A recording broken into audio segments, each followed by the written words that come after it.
bicicleta sí que durem una bicicleta de contrarrellotge, que es diu popularment una cabra, que al ser una prova no drafting es permetirà competir en aquest tipus de bicicleta. I després material, sabatilles, tant de bicicleta com de córrer durem les que duem sempre, que en funcionen molt bé. I després casc, segurament durem un casc aerodinàmic, ja que és una cosa així, n'hi haurà que dur el millor material.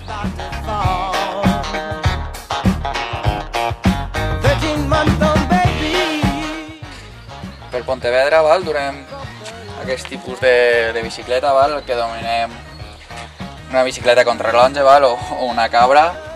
I res, la diferència respecte a una bicicleta convencional és el quadro, és molt més aerodinàmic i tenim la possibilitat dels canvis aquí davant, anar a acoplar durant la cursa, i simplement en aquesta posició molt més aerodinàmica que la normal podem anar canviant sense la necessitat de perdre la posició. Durem el casc, que no sabem si serà aquest o un casc aero, un casc més aerodinàmic, que es permeteix rascar alguns segonets. I després unes sabatilles convencionals de triatló, que ens permeteixen de forma ràpida, deixant-les col·locades en la bicicleta, fer la transició, sense necessitat de córrer per el box en les sabatilles col·locades.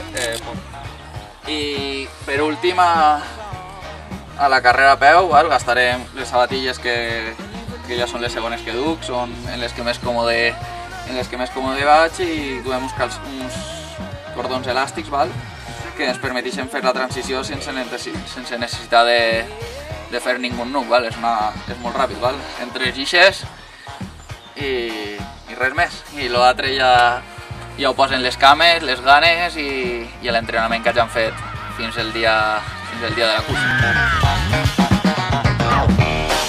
Diries que el mèrit està en la maquinària o en les cames que la manegen?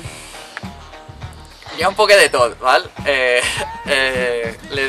aquestes bicicletes que tot el món diu això té que anar soles, això n'hi ha que manejar-ho, encara que pareguen avions, n'hi ha que espentar.